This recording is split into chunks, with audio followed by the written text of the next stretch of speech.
Buenas tardes para todos. El día de hoy nuevamente nos encontramos para nuestro encuentro de cuidadores, donde abordaremos el tema del uso de medicamentos presentado por Luis Fernando Carmona. Él es profesional de Sofía, que es el Servicio de Orientación Farmacéutica y Alimentaria de la Universidad de Antioquia.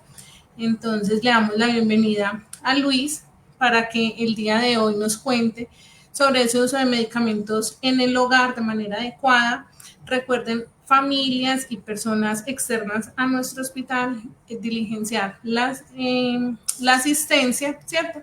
Y las preguntas que tengamos al final van a ser resueltas. Igual durante la presentación van a haber algunas preguntas orientadoras, entonces esperamos su participación. Luis, bienvenido. Bueno, buenas tardes para todos. Muchas gracias por el espacio. Mi nombre es Luis Fernando Carmona. Yo hago parte del programa Sofía. Sofía es, como sus siglas lo dicen, Servicio de Orientación Farmacéutica y Alimentaria. Este programa hace parte de la Facultad de Ciencias Farmacéuticas y Alimentarias de la Universidad de Antioquia. Soy regente de farmacia y químico farmacéutico en formación y el día de hoy vamos a hablar un poco sobre el uso adecuado de medicamentos, específicamente cuando tenemos medicamentos en el hogar. Como lo indicaba la compañera, pues a final de la sesión tendremos un espacio para resolver preguntas que el público tenga al respecto.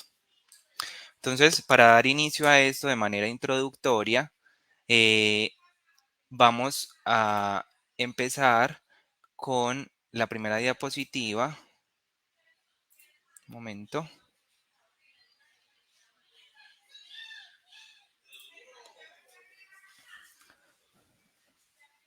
Bueno, dentro de la primera diapositiva entonces tenemos qué es una droga.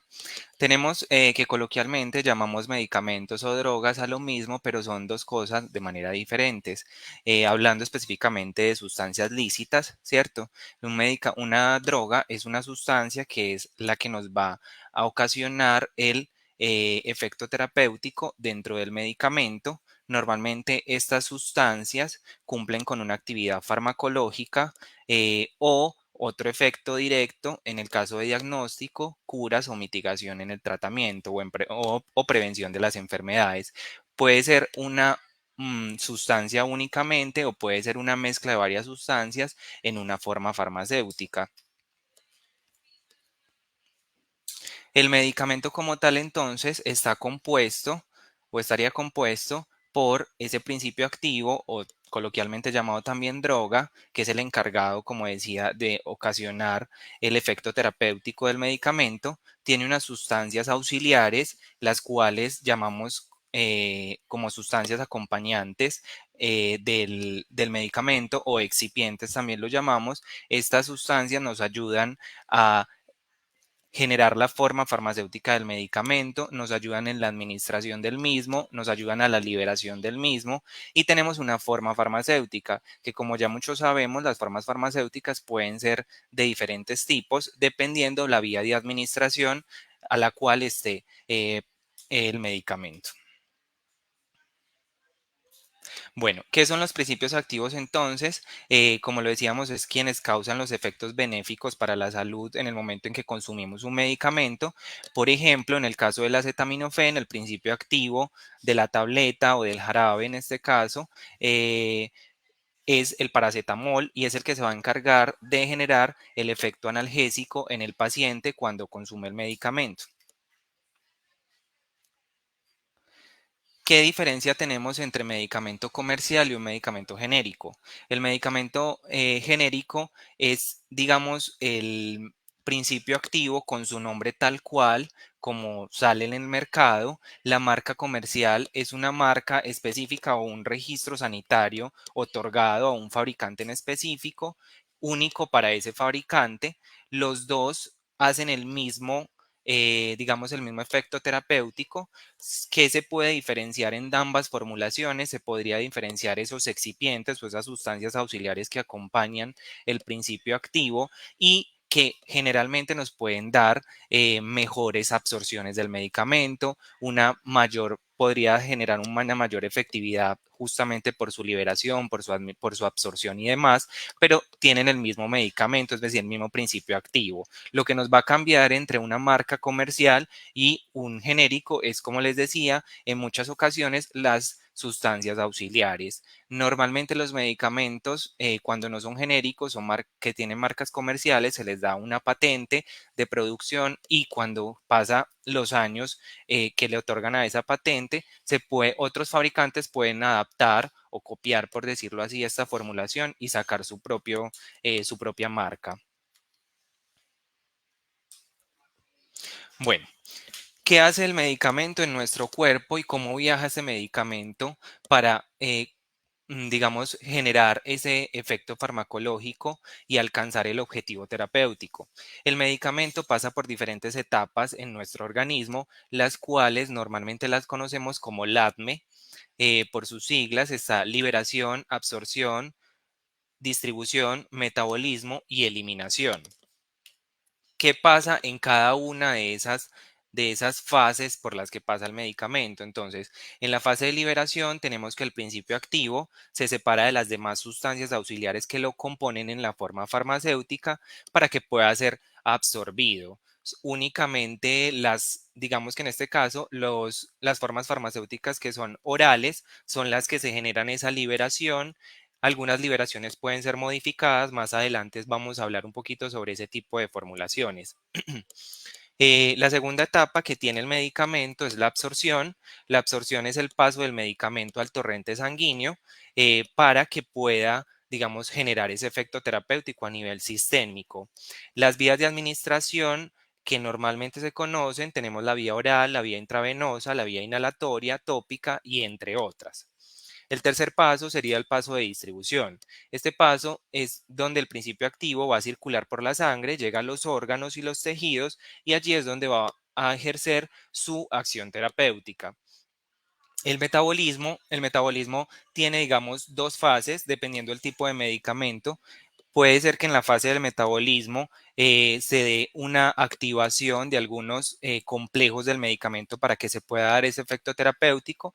El órgano que normalmente está, digamos que involucrado en este paso es el hígado y posteriormente, algunas sustancias van a pasar a la fase de eliminación, en donde el órgano que reina esta fase es digamos que los riñones son los más involucrados en esta fase del medicamento. Sin embargo, la eliminación o la excreción de ese medicamento se puede dar por diferentes vías. Puede ser la vía urinaria, puede ser el sudor, puede ser las heces y demás, incluso por la leche materna.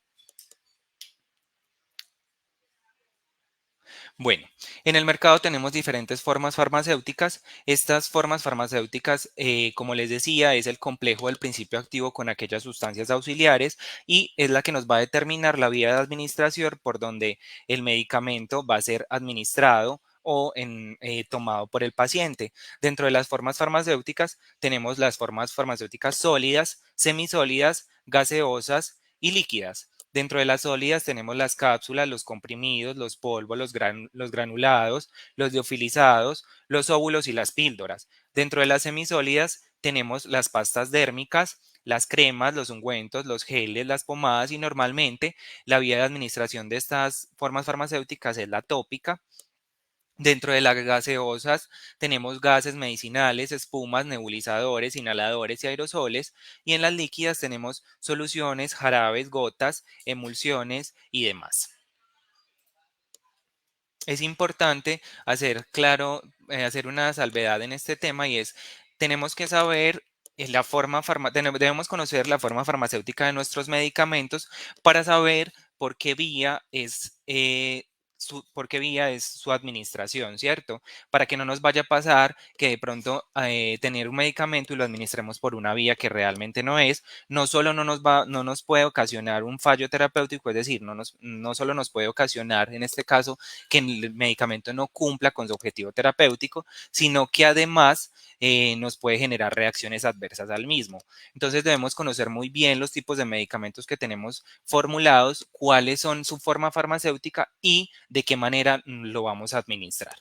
Bueno, algunas recomendaciones para las eh, para la administración de medicamentos, de acuerdo si son sólidos, líquidos o semisólidos, tenemos entonces que dentro de los sólidos de administración oral, porque pueden haber sólidos de administración intravenosa que se tengan que reconstituir, perdón, dentro de los sólidos de administración oral tenemos que debemos leer muy bien la etiqueta, seguir las recomendaciones del médico. Esto aplica para cualquier tipo de forma farmacéutica que nos estén prescribiendo para nuestra patología.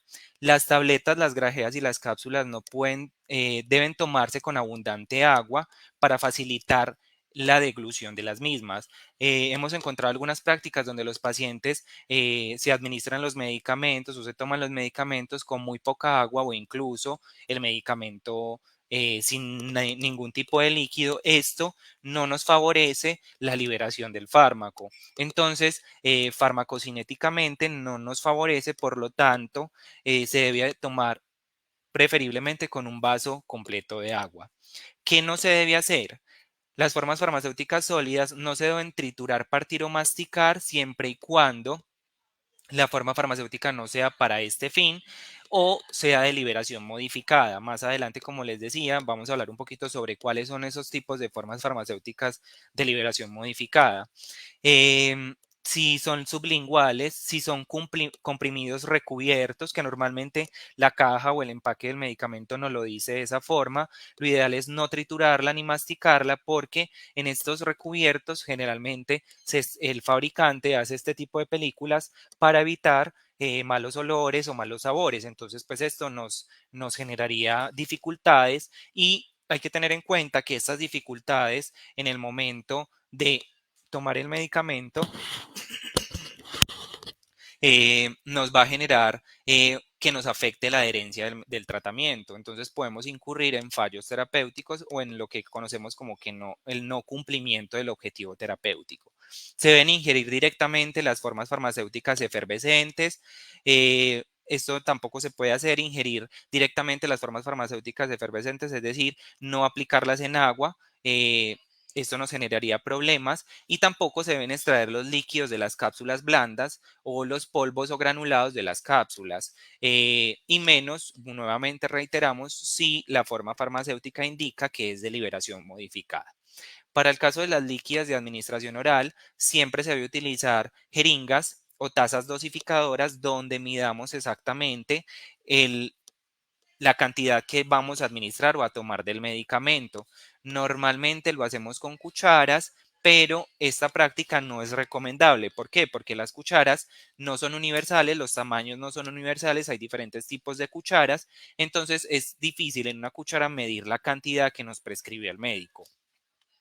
Eh, no se debe tomar el medicamento directamente del envase, en el caso de jarabes, por ejemplo, porque contaminaríamos el envase. Recordemos que la mucosa oral es una de las mucosas más contaminadas de nuestro cuerpo, pues por ahí entran gran cantidad de comida, de objetos y demás. Entonces esto nos puede generar contaminación de la forma farmacéutica del jarabe completo y esto afectaría pues como la efectividad y además la seguridad del medicamento. Para los casos inyectables siempre deben ser administrados por personas entrenadas y capacitadas para eso, auxiliares de enfermería, auxiliares de farmacia, médicos y demás personal de salud que tenga formación asistencial, es decir, que pueda hacer esta administración de medicamentos. Eh, Recomendaciones que no se deben hacer con inyectables de manera ambulatoria es no hacer mezclas de medicamentos que no estén prescritas por el médico tratante, ser administrado por personas que no sepan aplicar medicamentos intramusculares, utilizar una jeringa para varias aplicaciones. Recuerden que de manera ambulatoria, por fuera, es decir, por fuera del hospital, solo se debía administrar medicamentos intramusculares o subcutáneos, en el caso, por ejemplo, de las insulinas, en el caso de los anticoagulantes y demás, pero la vía intravenosa es específica para ambientes hospitalarios, ambientes donde haya un médico tratante y demás, para que lo tengamos también en cuenta, porque nos hemos encontrado en algunos casos que utilizamos esta vía de manera ambulatoria y no es lo correcto, ni siquiera en una farmacia. Normativamente, en una droguería o farmacia no se puede aplicar nada a nivel intravenoso, lo único intramuscular siempre y cuando tenga el servicio de inyectología habilitado por la seccional de salud. Bueno, ahora sí, ¿qué es un medicamento con sistema de liberación modificada? Un medicamento con sistema de liberación modificada, como su nombre lo dice, nos va a modificar esa liberación del fármaco, que es la primera fase del medicamento, es decir, que los medicamentos con sistema de liberación modificada son única y exclusivamente orales, ¿sí? ¿Qué significa que se libere esa liberación? Que puede ocasionar cambios en la velocidad o en el sitio donde debe liberarse el medicamento. Esto se realiza para diferentes tipos de objetivos, entre ellos mejorar la absorción, mejorar la adherencia al tratamiento, porque un paciente que tome medicamento con liberación modificada nos va a generar, digamos que mejor adherencia porque va a tener que tomar menos del tratamiento, menos cantidad de tabletas o de cápsulas del tratamiento, y eso nos mejora la adherencia a él. Estos medicamentos, como ya hemos hablado, no deben triturarse, no deben partirse ni masticarse porque perderían el efecto y además pueden también ser peligrosos. Dentro de este sistema de liberación modificada tenemos, digamos que dos grandes clases, de una de ellas se derivan las otras dos. Las dos grandes serían el sistema de liberación controlada, de la cual se deriva la liberación sostenida y la liberación prolongada, y el otro sería la liberación retardada. Entonces, la liberación controlada significa generalmente que el principio activo del medicamento se libera gradualmente en el tiempo a una velocidad limitada por el sistema de liberación. Esto permite que se alargue el efecto terapéutico en el intervalo de tiempo de la dosis. Normalmente, cuando encontramos marcas comerciales, la forma farmacéutica, la caja o el blister del medicamento, es decir, el empaque primario y secundario del medicamento, debe estar marcado e indicar que es un medicamento de liberación modificada y qué tipo de liberación es. O encontramos también las iniciales como SR o XR, que nos indica que es de liberación controlada. La liberación sostenida es que el principio activo se libera a una velocidad específica para mantener esos niveles constantes del medicamento en el cuerpo durante un tiempo determinado, y esto permite que se tome menos dosis de ese medicamento.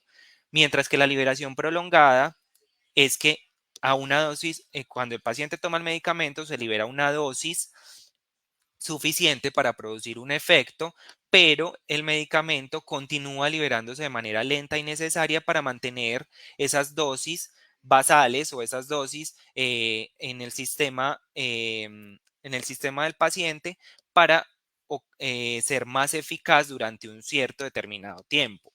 Por último, la liberación retardada son cápsulas o tabletas que tienen una recubierta especial que nos va a ayudar a que cuando el medicamento se tome no sea liberado automáticamente en el estómago o en el sistema gástrico del paciente, sino que él pueda pasar por esos ácidos gástricos que descomponen los medicamentos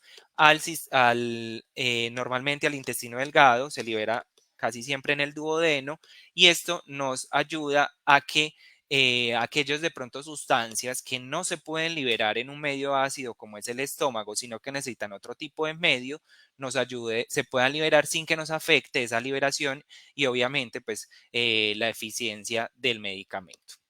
A esto se refiere entonces con medicamentos de liberación modificada. Las vías de administración entonces de los medicamentos, tenemos vías enterales, que es la administración de medicamentos por medio de boca o ano, es decir, todo el sistema digestivo desde su inicio hasta su fin.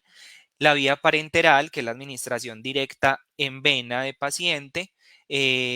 La vía tópica a través de la piel o mucosas, y la vía transdérmica, que va a ser a través de la piel. Bueno, la tópica es con un efecto local, ¿sí? Es decir, nos aplicamos la crema, el ungüento, por ejemplo, en este caso, en un brazo y nos va a generar un efecto local ahí mismo. Sin embargo, hay una vía transdérmica que es con los parches transdérmicos que se aplican también en la piel, pero este nos va a generar un efecto sistémico, es decir, el medicamento va a atravesar las barreras, pero su formulación nos va a ocasionar a que pueda pasar al sistema del paciente.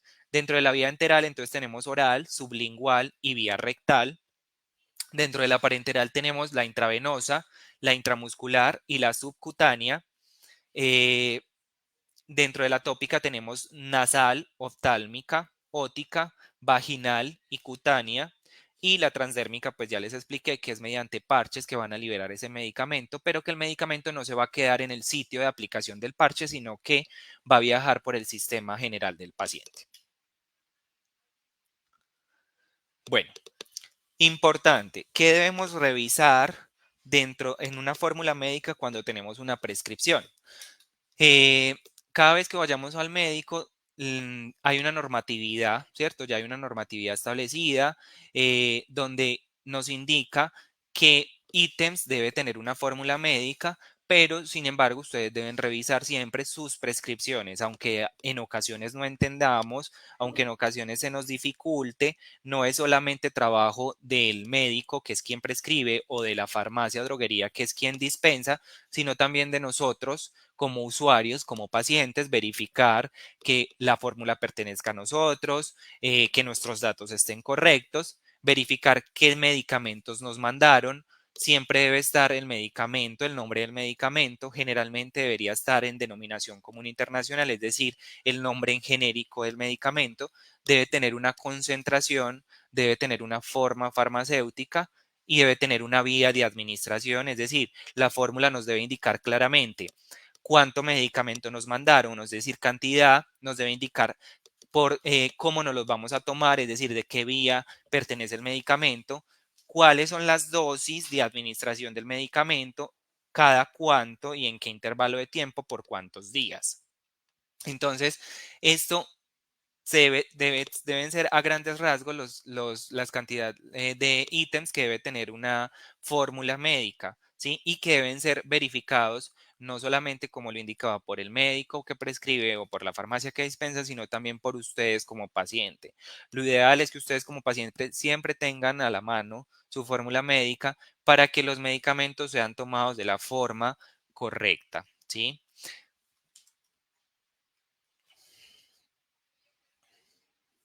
Bueno, ¿qué es un medicamento de venta libre? Como su nombre lo indica, un medicamento de venta libre es un medicamento que puede ser comprado o adquirido por ustedes en farmacias, droguerías y que no requiere fórmula médica, ¿sí?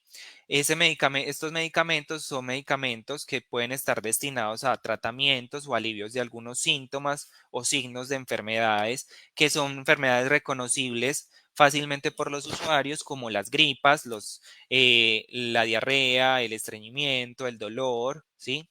Eh, Estos tipos de medicamentos normalmente los conocemos como medicamentos OTC también le llamamos y que tienen una pauta publicitaria o muchos de ellos tienen pauta publicitaria a nivel del mercado farmacéutico y demás porque son medicamentos que no requieren una fórmula médica para su adquisición. Sin embargo, estos medicamentos nos pueden llevar a una automedicación, ¿sí? A la práctica de automedicación que a veces puede practicarse de una forma, valga la redundancia, de una forma no segura. Es decir, cuando yo tengo un dolor de cabeza, por ejemplo, me tomo un X medicamento de venta libre que puedo comprar en farmacia y perdón, me tomo el medicamento y el dolor persiste por días, a pesar de que yo me tomo el medicamento, lo ideal sería consultar. ¿Consultar con quién? Con un médico tratante para evaluar, diagnosticar a qué se debe el dolor de cabeza y si el medicamento que estoy tomando me sirve o si definitivamente no. Entonces, con el tema de automedicación actualmente es un tema muy álgido porque las redes sociales, el acceso a Internet y demás nos ayudan a que podamos aumentar esa automedicación, pero debemos hacerlo de manera responsable. No nos debemos automedicar con antibióticos porque esto nos va a aumentar la resistencia bacteriana a esos antibióticos. Debemos utilizar siempre medicamentos de venta libre. Los demás medicamentos solo los deberíamos adquirir con una fórmula médica ya cuando nos haya visto un médico y que el médico determine o nos diagnostique cuál es la patología que tenemos y cuál es el medicamento ideal para él. Bueno, dentro de los riesgos entonces de esta automedicación, que como les digo es una práctica que va en aumento en las últimas décadas, tenemos autodiagnósticos incorrectos, interacción de medicamentos con alimentos. Debemos tener en cuenta que los medicamentos no solamente interaccionan entre ellos, sino que también interaccionan con los alimentos con los cuales nosotros consumimos con esos medicamentos y hay que tener en cuenta esos también. Reacciones adversas graves, elección incorrectas de terapia, la resistencia a antibióticos, como se los decía, es un problema muy grande de la automedicación que nos puede generar demasiados inconvenientes. ¿Por qué? Porque si tengo, normalmente pasa, y voy a poner el ejemplo más, digamos, el que más pasa, el más prevalente, y es que si tenemos un proceso viral, una gripa viral que no está ocasionada por una bacteria, normalmente si tenemos fiebre y tenemos malestar y tenemos el proceso de gripa, no nos damos tiempo a determinar o a consultar con un médico si el proceso gripal se deriva de una bacteria, es decir, es bacteriano o de un virus, es viral, y resulta que nos tomamos cierto antibiótico. Pero resulta que la gripa que tenemos actualmente no es derivada por una bacteria, sino por un virus. Y los antibióticos no sirven para los virus. Los antibióticos sirven para las bacterias. Para los virus tenemos los antirretrovirales. En el caso de otros virus, no el de la gripa, en otros virus, pero tampoco serviría. Entonces, ¿qué pasa? Nos tomamos ese medicamento y muchas veces nos tomamos un medicamento que bajo la pauta que no es decir, iniciamos un antibiótico, pero no lo terminamos.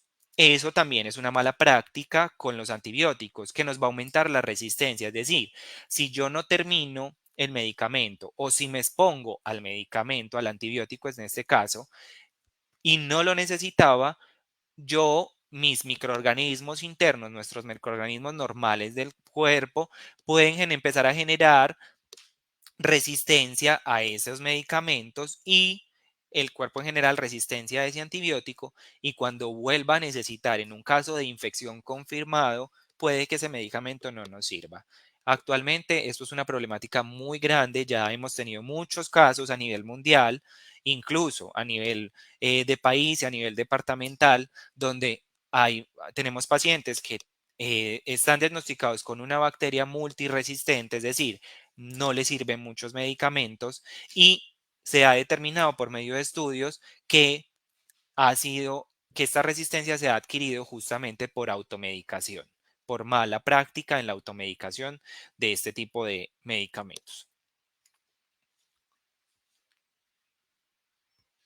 Bueno, tenemos varias poblaciones a las cuales debemos tener siempre en la mira en la administración de medicamentos y esas poblaciones son los niños, los ancianos o las personas de la tercera edad, las embarazadas eh, y las lactantes, ¿sí?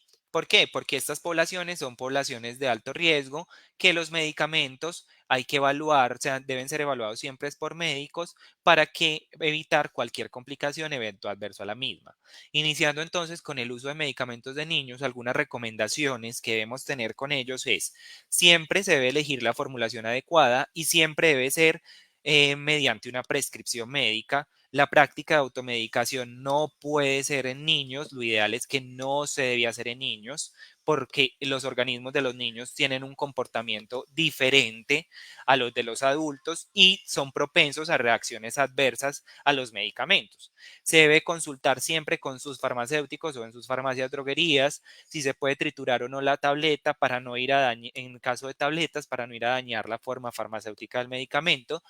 Los líquidos, es decir, los jarabes, que generalmente son los que se administran en niños, siempre se deben de medir los volúmenes exactos. ¿Con qué? Con jeringas o vasos dosificadores, no utilizando cucharas. Los goteros se deben administrar mediante cuchara, es decir, se miden las gotas en una cuchara y posteriormente se administra el medicamento. No hacerlo directamente en la boca del niño, lo mismo con los jarabes por el riesgo de contaminación. Y todo esto debido a lo que ya les decía, riesgo de abuso de los fármacos, efectos indeseados, aparición de reacciones adversas y demás que pueden generar daños en el paciente permanente, riesgo en la vida o incluso la muerte. En adultos mayores tenemos un desafío muy grande en este momento con los adultos mayores, la situación de polimedicación. ¿Qué se requiere? ¿Qué significa polimedicación? Son pacientes que tienen más de 5 o 6 medicamentos prescritos porque son pacientes con múltiples patologías y estos pacientes lo ideal es que uno, siempre tengan una revisión paulatina por sus médicos tratantes, dos, lo ideal sería que se consultara con farmacéutico profesional, donde un farmacéutico, bien sea en este caso químico farmacéutico, nos indique la mejor manera de tomar los medicamentos de acuerdo a la patología del paciente, de acuerdo a los medicamentos en conjunto que tienen formulados, para que no vayan a haber interacciones entre ellos. Entonces, estas son recomendaciones muy importantes a la hora de si tenemos un paciente adulto mayor que tiene muchos medicamentos o varios medicamentos y no sabemos en qué horarios dárselos.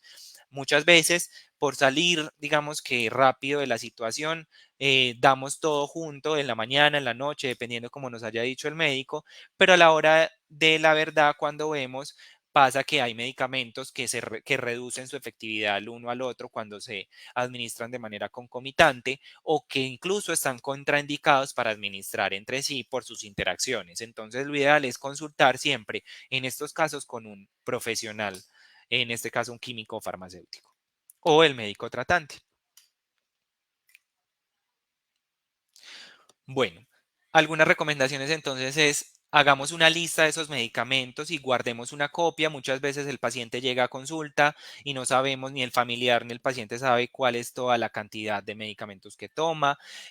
Familiarizarse con esos medicamentos, tomar los medicamentos siempre con buena luz, o sea, que usted vea o que el paciente vea qué medicamentos es lo que se está tomando, incluso marcar esos medicamentos, hacer horarios de medicación, manejar pastilleros. Ojo, los pastilleros se pueden manejar siempre y cuando no saquemos los medicamentos del empaque original, es decir, de los blister.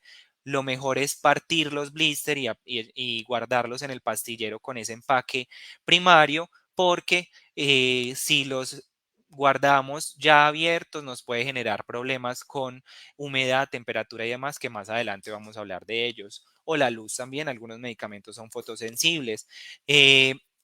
No interrumpir las terapias, los medicamentos, las terapias que son crónicas de pacientes con patologías crónicas como diabetes, como hipertensión, dislipidemia y demás, que son enfermedades de alto riesgo en este tipo de pacientes y que son muy comunes. Lo ideal es ser muy constantes con esas dosis, no compartir medicamentos y ojalá de acuerdo a la condición física del paciente, siempre estar acompañado de alguien que, digamos, pueda manejar los medicamentos de ese paciente y que no nos se preste para de pronto dobles dosis o olvido de dosis.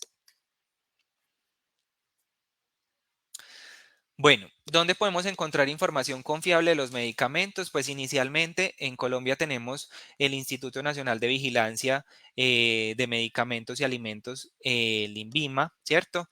Desde la página del INVIMA podemos encontrar mucha información, alertas sanitarias, siempre que adquiramos un medicamento, bien sea con fórmula o sin fórmula médica, estar revisando fechas de vencimiento, estar revisando que tengan su respectivo registro INVIMA como medicamento, como suplemento dietario, de acuerdo a al tipo de producto que estemos adquiriendo. Sin embargo, pues hay otras páginas como en este caso la Organización Mundial de la Salud, el Instituto de la Salud y demás. Para Colombia, pues el INVIMA es el referente y es digamos que la institución referente para el tema de medicamentos, pero existen en Internet y ahorita con las redes, como decía ahorita, tenemos mucha información al respecto. Ahora, importante ese tema, en las redes podemos encontrar mucha información, pero la idea siempre es verificar la confiabilidad de esa información y si tenemos dudas grandes al respecto, buscar un profesional de salud que nos la aclare. Bueno, importante el tema de almacenamiento y conservación de medicamentos. En casa a veces cometemos muchos errores con este tema. Los medicamentos deben almacenarse a temperatura ambiente, es decir, menor a 30 grados, lo ideal entre 25 y 28 grados centígrados. Eh, Esto se alcanza ¿dónde? Se alcanza en habitaciones, si hablamos de Medellín o del área metropolitana, que nuestro clima es cálido, pues se alcanzan en habitaciones a temperatura ambiente. Sin embargo, no deben estar puestos sobre electrodomésticos, sobre la nevera, cerca a los fogones, no deben estar en los baños. ¿Por qué? Porque la temperatura del baño con las duchas y más si es con agua caliente pueden variar mucho y la temperatura y la humedad nos pueden dañar el medicamento. Si el medicamento es fotosensible o le altera la luz, pues lo vamos a saber porque el empaque siempre es plateado o es color ámbar para reducir esa luz y pues obviamente es mantenerlo en un lugar donde no le dé luz directa. Este tipo de condiciones nos da a nosotros, mantener ese tipo de condiciones nos asegura la estabilidad, la eficacia y la seguridad del medicamento.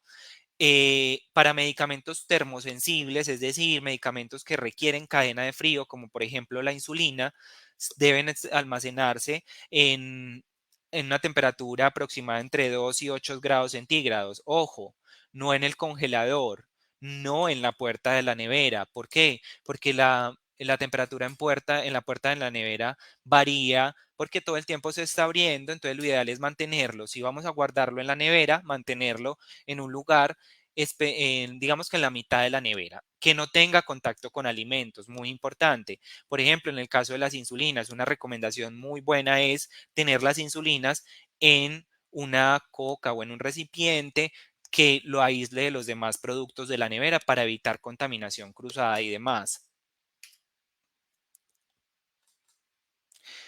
¿Cómo podemos hacer desecho de los medicamentos vencidos? Bueno, esto es un tema muy importante porque actualmente las prácticas a nivel de ambulatoria o en hogar, pues normalmente desechamos los medicamentos completos en la basura, los desechamos por el inodoro o por los diferentes sifones, pues como de la casa y demás.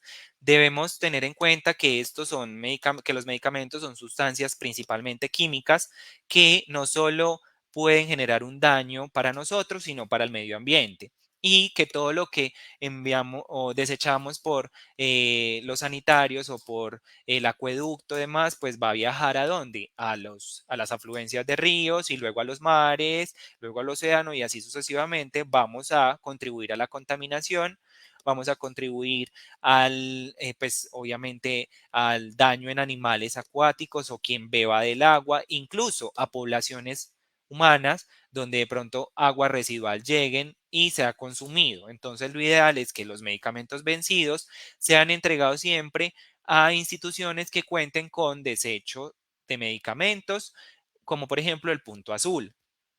En Colombia tenemos alrededor de 2050 puntos azules, que son unos contenedores, como lo ven en la imagen, donde se desechan todos los medicamentos vencidos. ¿Qué hacen con esos medicamentos? Pues se le da un tratamiento específico por una empresa especializada en ello. Son medicamentos que generan riesgo químico, algunos incluso riesgo biológico, entonces pues deben ser tratados como tal. Lo ideal es que los medicamentos no sean desechados. ¿Dónde conseguimos en Medellín? En muchas partes. En algunos centros comerciales tienen puntos azules, algunas cadenas de droguerías tienen puntos azules. La Universidad de Antioquia, en nuestro counter de Sofía tenemos un punto azul. Allá podemos hacer disposición de los medicamentos. Ojo, medicamentos.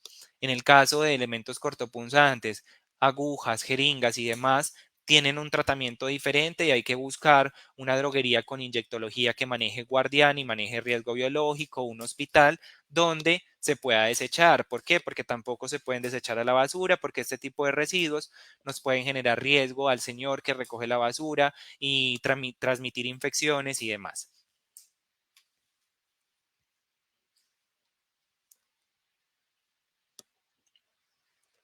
Bueno.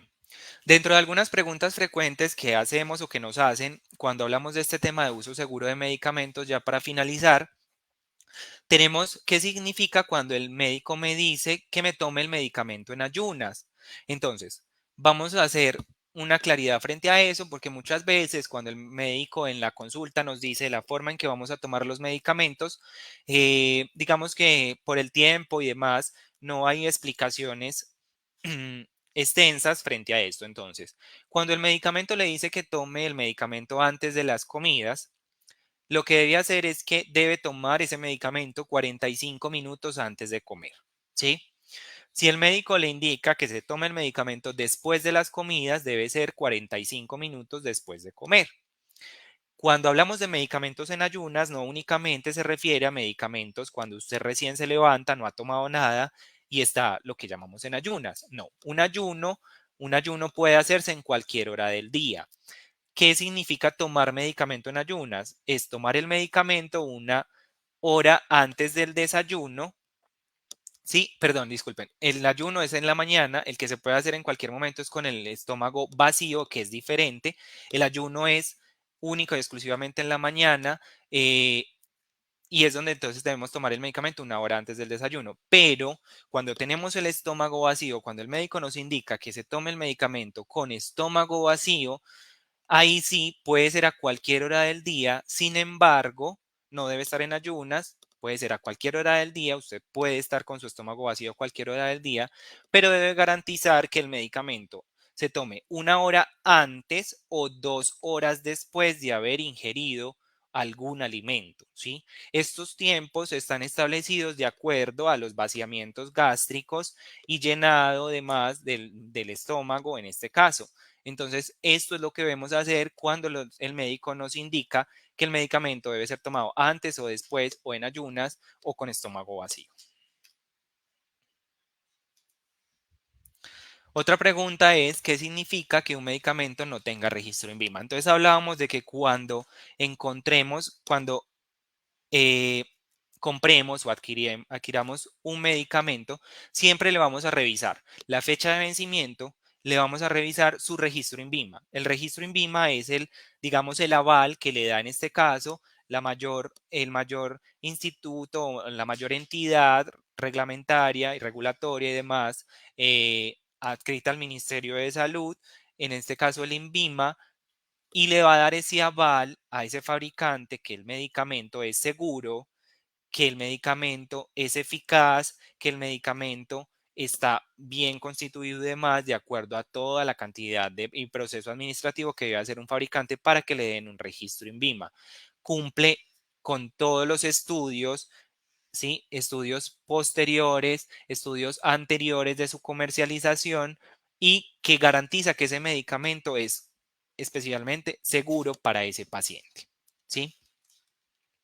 Que tiene unos estándares de calidad definidos y que cumple con ellos y por tanto usted puede consumir ese medicamento.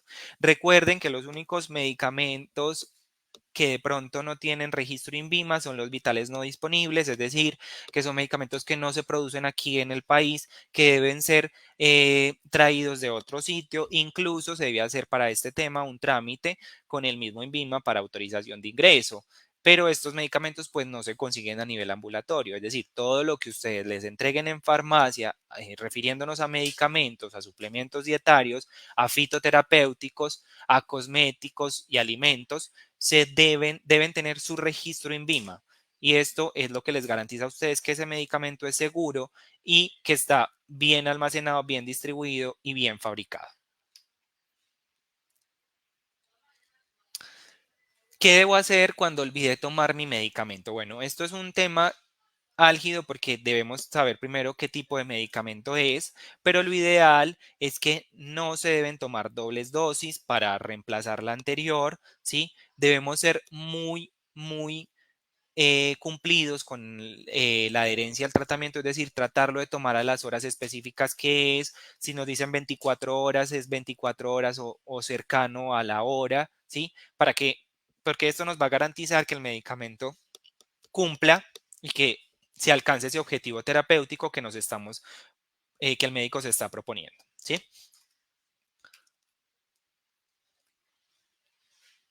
Puedo partir el medicamento a la mitad y tomar solo una parte, depende del medicamento.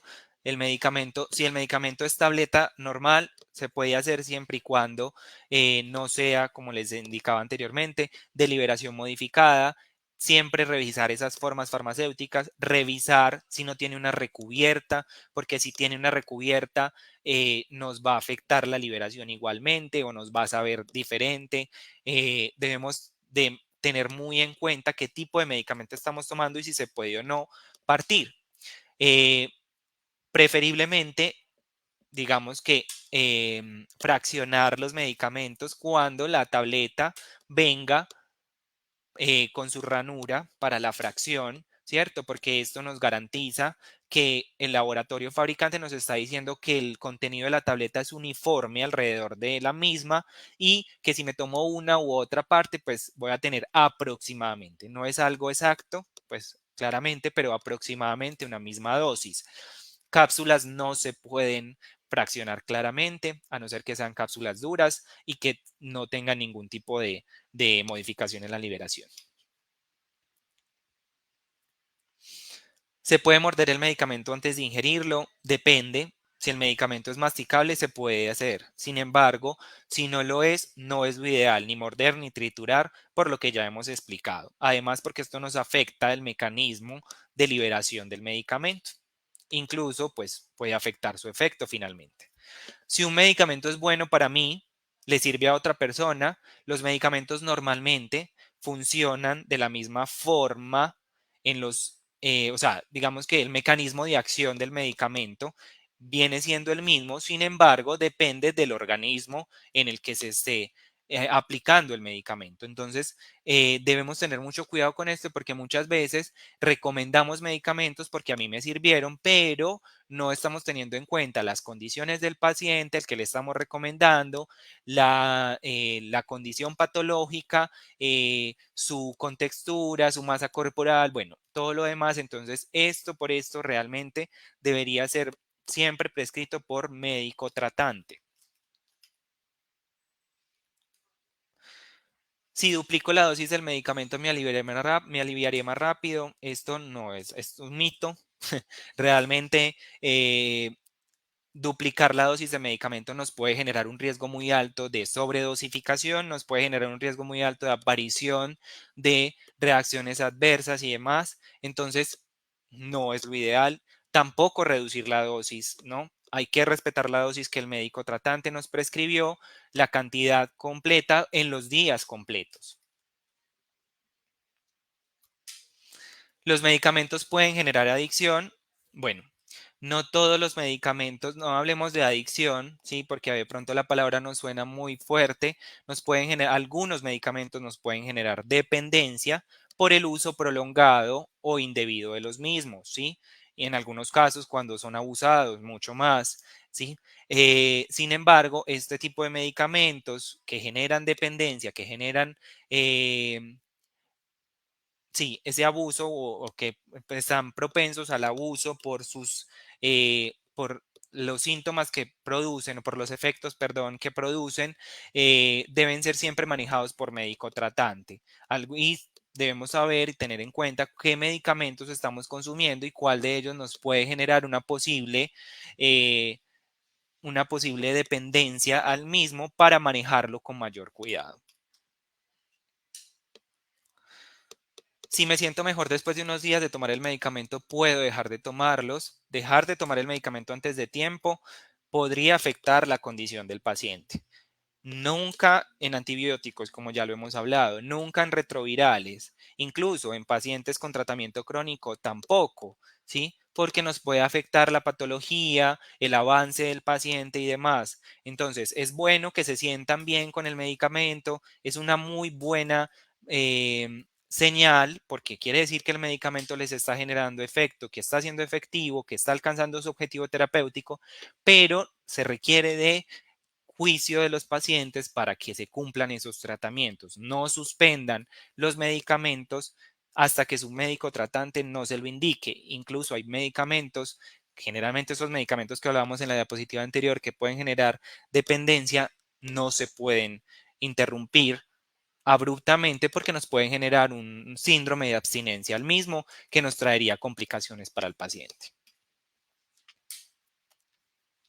Por último, ¿puedo tomar un medicamento después de la fecha de vencimiento? Bueno, los fabricantes de los medicamentos garantizan al INVIMA mediante sus estudios de estabilidad y demás que el medicamento es estable, seguro, eficaz para los pacientes hasta su fecha de vencimiento. ¿Hasta qué día? Hasta el último día del mes en que indique la fecha de vencimiento o si el producto indica un día exacto, hasta ese día, ¿sí? Para que lo tengan presente, porque muchas veces decimos, no, 2, 3 meses después. De esa forma no garantizamos ni efectividad, ni seguridad, ni calidad en el medicamento. Recuerden que siempre la fecha de vencimiento es algo que deben revisar a la hora de adquirir un medicamento. Bueno, esto es la charla que teníamos desde Sofía, desde la Universidad de Antioquia, la Facultad de Ciencias Farmacéuticas y Alimentarias para ustedes, para pacientes, para familias y cuidadores. Hacerles la claridad que nosotros como institución los acompañamos mediante el programa de Sofía en todas las dudas que tengan, no solo de medicamentos, sino también de alimentos y demás. Esto es un servicio completamente gratuito, es para la comunidad en general, no es únicamente para la comunidad universitaria, sino en general. No solo damos charlas, sino que también acompañamos a pacientes, hacemos seguimientos farmacoterapéuticos mediante profesionales en química farmacéutica y demás, y hacemos múltiples intervenciones educativas como estas para darles herramientas a las personas fuera del hospital, fuera de la clínica, fuera de las instituciones de salud que tienen medicamentos y que muchas veces no saben cómo manejarlos. Muchísimas gracias. Luis, mira, en el chat de las familias tenemos varias preguntas. Una de ellas es, pregunta un familiar, el tiempo en que la olanzapina se tarda en hacer el efecto. Otra familiar pregunta si el carbonato de litio puede triturarse.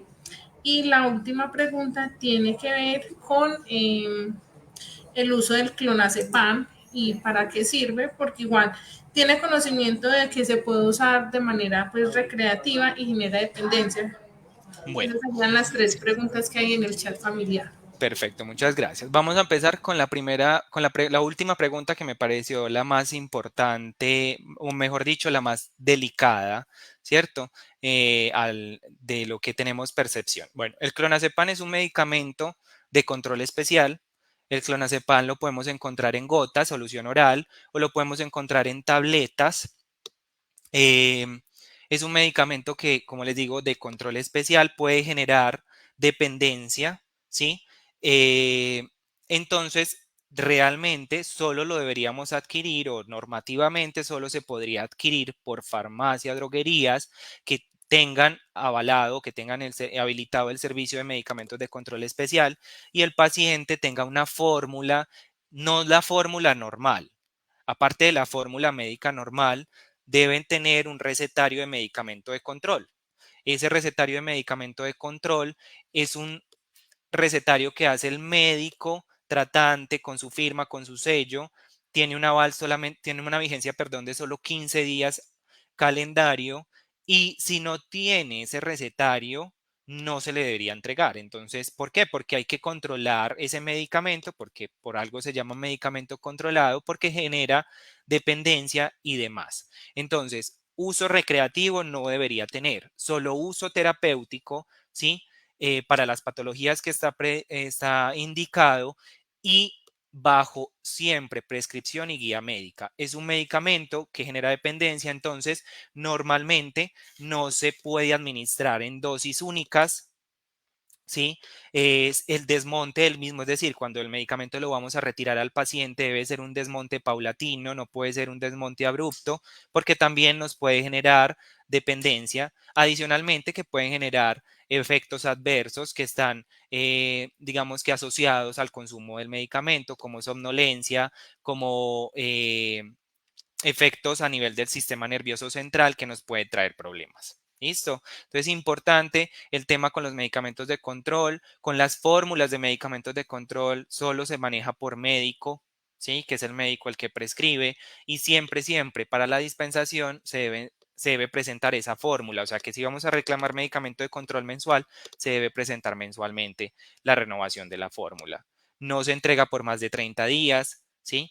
Todos los medicamentos de control, a excepción del fenobarbital, se entregan única y exclusivamente por máximo 30 días, justamente por lo mismo, para que controlar su uso y demás. En cuanto a los demás medicamentos, bueno, con el carbonato de litio tendríamos que revisar el tipo de forma farmacéutica que estemos manejando de acuerdo a la casa, ¿cierto? Lo ideal es no triturar, lo ideal es no, pero si es una tableta única, es decir, no tiene recubierta, el medicamento no indica que es la caja del medicamento o el blister, no indica que es medicamento recubierto o que es de liberación prolongada, sostenida, que en este caso no lo es, se podría triturar, siempre y cuando diga exclusivamente tableta.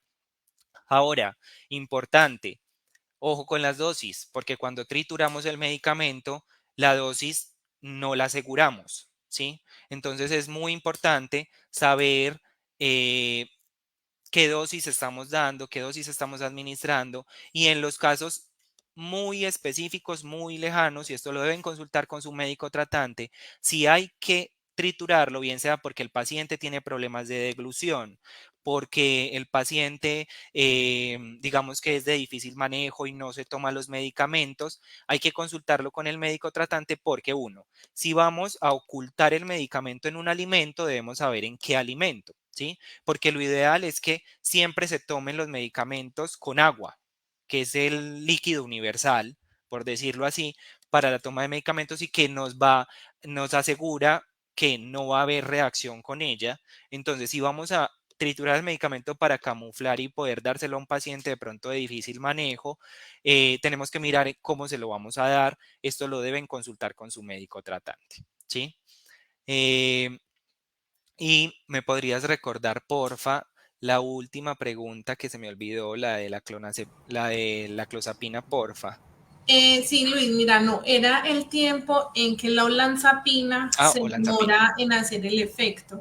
Bueno, esto lo voy a hablar a manera general porque la comunidad creo que es importante dejarlo pues como de base y es los medicamentos prescritos para pacientes psiquiátricos, la mayoría de medicamentos no obran de manera inmediata, ¿sí? Son medicamentos que van generando depósito en el cuerpo, por decirlo así, para hablarlo en palabras coloquiales, y se va alcanzando eh, digamos, un objetivo terapéutico a medida que el paciente va siendo adherente al tratamiento y va consumiendo día tras día los medicamentos, ¿sí? Entonces, por lo mismo, no se puede hacer una interrupción abrupta del tratamiento. Vuelvo y reitero lo mismo. Entonces, en este caso de medicamentos psiquiátricos es importante que tengan presente que se requiere de tiempo para que el medicamento alcance su nivel, ¿sí? Su nivel plasmático y pueda generar ese efecto terapéutico. Debemos tener presente también que en el caso de los medicamentos para pacientes psiquiátricos, eh, siempre se debe tener en cuenta que el medicamento, a medida que se va generando, a medida que se va administrando con el paso de los días, el paciente puede ir mejorando sus síntomas. Él se puede sentir en caso, por ejemplo, de patologías como la ansiedad, la depresión y demás, en sus síntomas mejor, ¿cierto? Sin embargo, los medicamentos en el tema de emocional, es decir, en el tema de pensamientos del paciente, como ideas suicidas y demás, no, o sea, a ver, los medicamentos, este tipo de medicamentos como tal, están actuando o están interactuando con los neurotransmisores, ¿cierto?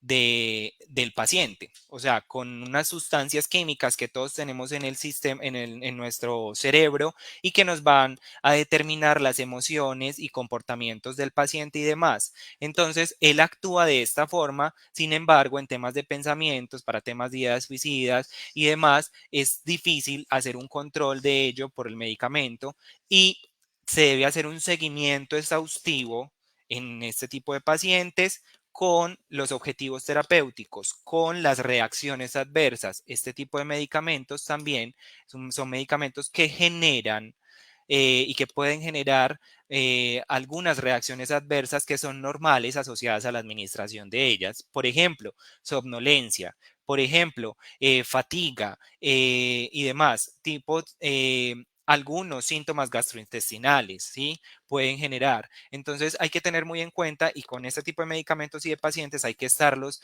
vigilando y estar comunicando al médico tratante todo lo que se pueda generar en la administración del mismo para que se pueda determinar a tiempo de pronto reacciones adversas que no son, digamos que no son las comunes o las normales frente a la administración o determinar fallos terapéuticos y demás. Listo, Luisa. En el momento pues no hay más comentarios. Te agradecemos la participación y el interés de compartir los conocimientos frente al uso de medicamentos con todas nuestras familias y población en general que se conecta cada 8 días al Facebook Live. A las personas que se conectaron, muchas gracias. Recuerden diligenciar la asistencia y nos encontramos el próximo jueves con un nuevo tema. Hasta luego, feliz tarde. Muchísimas gracias a ustedes. Feliz tarde para todos. Gracias.